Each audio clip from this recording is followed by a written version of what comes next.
Labadiena visi mūsų tinklapio žiūrovai. Šiandien kalbinam Birutę Minevičienę, kuri nukentėjo nuo savo žodžių, pasakytų ne vietoje, ne laiku. Ir dabar moteriškė turi teisti su mūsų valdžia esama, su konkrečiai Virginiju Komskiu. Teismai kaip ir jau baigėsi, vyksta įvairūs keisti dalykai. Liudininkai, kurie teisme liudijo kaip ir kad matė įvykį, dabar atsiminėja savo žodžius. Ir būtų įdomu, aišku, sužinoti, kodėl jie taip daro, tačiau jie nelabai nori su mumis susitikti ir kalbėti apie tai. Todėl mes pakalbinsim Birutę, ką jinai mano apie tai, kodėl konkrečiai Vytautas Česnauskas atsiėma savo žodžius. Apie tai mes galime matyti laikraščiuose, Pamaryje, Kurjeryje. Dėl šių laikraščių, aišku, galima sudaryti savo nuomonę, nes jie yra valdomi vis dėlto politikų ir juose rašoma tai, ką pageidauja šie politikai. Tai kaip Jūs manot, Birute, kodėl Vytautas Česnauskas pradėjo keisti savo parodymus ir jis teigia, kad jūs jį papirkote? Pirmiausia, tai aš galvoju, kas kuos myli, tas kitus tepa.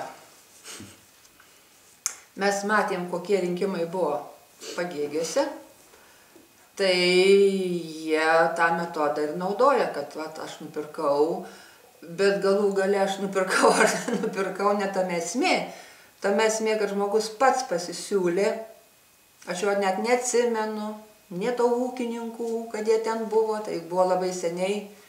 Ne kad jis buvo, jis pats pasisiūlė, pats pasakė, pats panorėjo o kodėl čia taip išėjo, jis visą laiką, aišku, yra gąsdinamas, žmonės bijo, baimės čia įvaryti yra, ir paprasčiausia matyti jį ten prikalbino, kad tau čia nieko nebus, tu gal taip ir pasakyk. Taip, aš įsiterpsiu, turiu citatą iš Lietuvos ryto praeitų metų.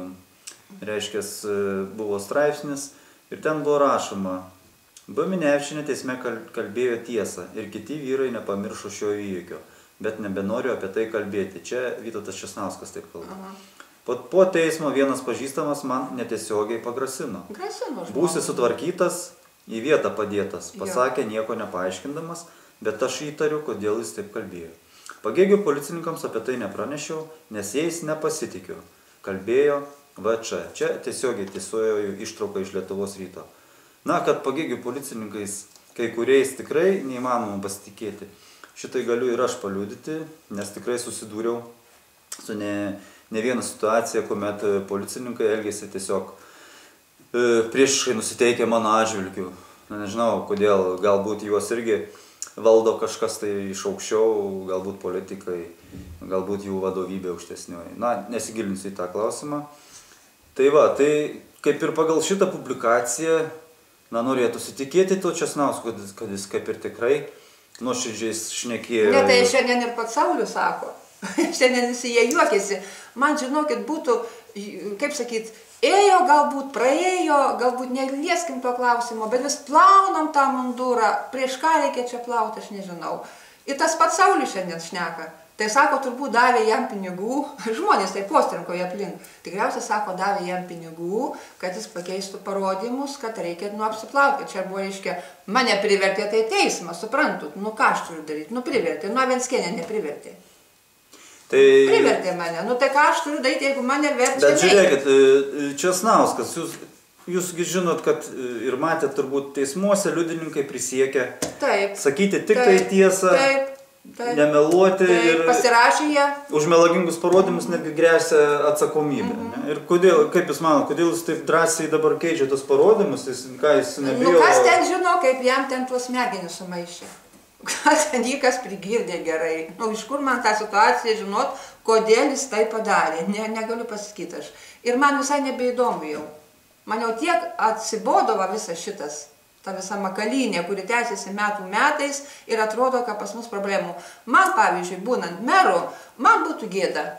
Man būtų labai smagu, kad apie mane žmonės kalbėtų tik gerai, atrodo, kur viską reikės dėti, ką jie galvoja, antramžių gyventi. Tai gal mūsų meras neturi gėdos jausmų?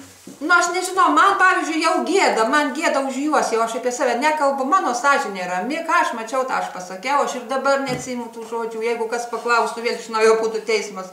Aš bet mane privertė, nu ką aš turiu daryti, jūs įsivaizduokit, įvyko avarija, ne? Įvyko avarija. Ir tave paduoda į teismą, o tu paneigi, kad jos nebuvo tos avarijos. Nugi čia buvo avarija, aš papasakojau, čia avarija, suprantat? Taip, taip. Čia buvo avarija, užklimpo, tai čia buvo avarija. O teismai padaryti automobiliai, 100 dėžių, visiškai tikrai netitinka tikrovės, apie ką buvo kalbama teisme. Viskas, ne tą, ką aš mačiau, o byloj visiškai viskas kitas yra. Tikrai nei 100 dėžių nebuvo, nei automobilių nebuvo, tikrai to dalyko nebuvo. Buvo vilkikai, jūs įsivaizduokit, Kirovas ne iš kur logika, Kirovas neištraukė 100 dėžių. Tai vėl galvokim, ar galėjo toks įvykis būti, nebuvo tokio įvykio.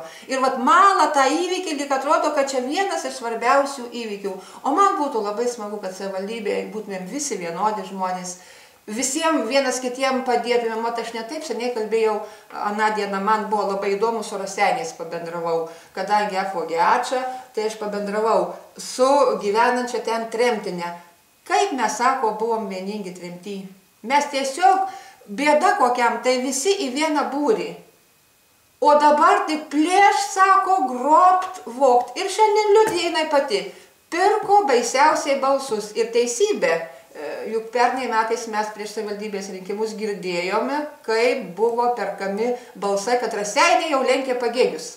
Jau jie pirmavo... Tai jūs manot, kad čia perkami balsai? Tai liuva kaimynė šita Onutė, aš jos pavardės nežinau, aš jas pažinau klinikose ir šalia jos gyveno darbietis, kuris atliko tą darbą. Sako, šitoks buvo pirkimas balsų darbiečių, baisu, sako, buvo žiūrėti baisu.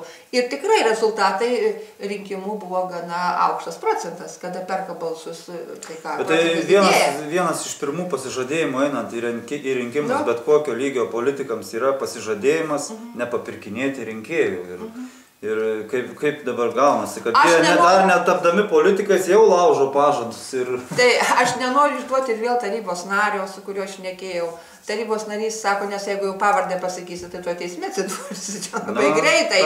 Aš įsivaizdavau, kad mes gyvenam teisinėje valstybėje, apie kurią komentuoja visada Teisės ir Teisėtvarkos komitetas mūsų Seimo, kad yra demokratinė valstybė. Taip, jau mes visi 20 metų, aš galvoju, kad mūsų jau sąmonė truputėlį sudemokratėjo, ar ne? Bet pasirodo, kad mes laukėjam, į vergovę einam kažkokią, tai prieš 2 metus man taip netrodė.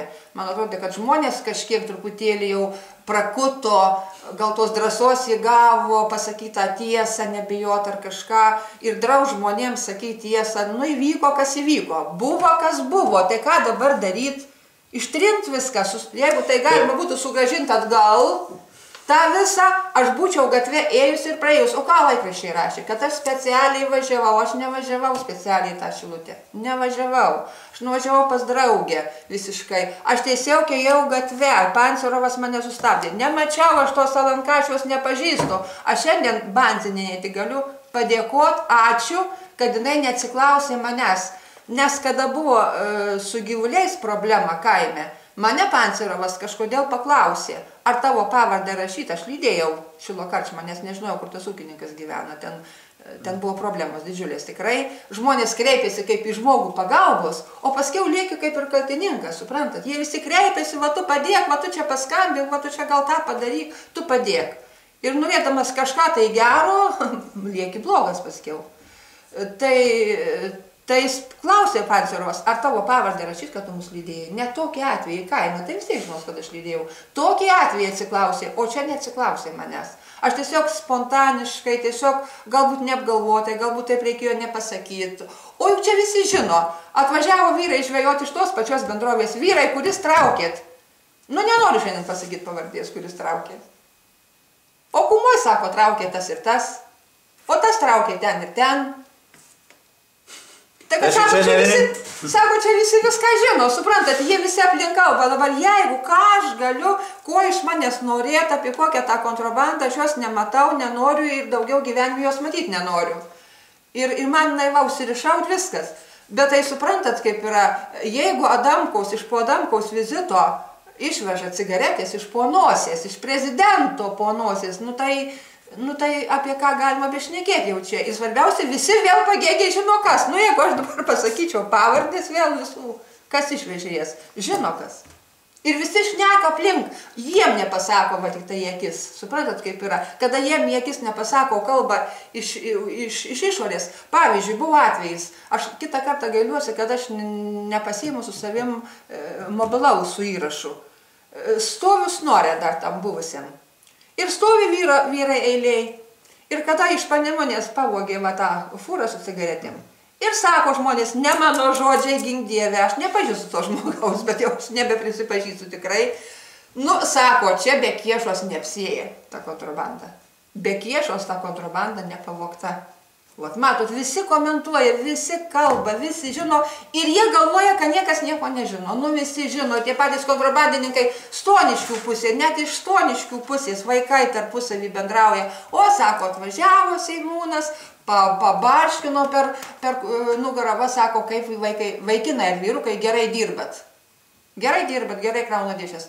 Tai yra vaikų tų pačių darbininkų, kurie dirba. Juk kas pas mus dirba? Prasigėrė.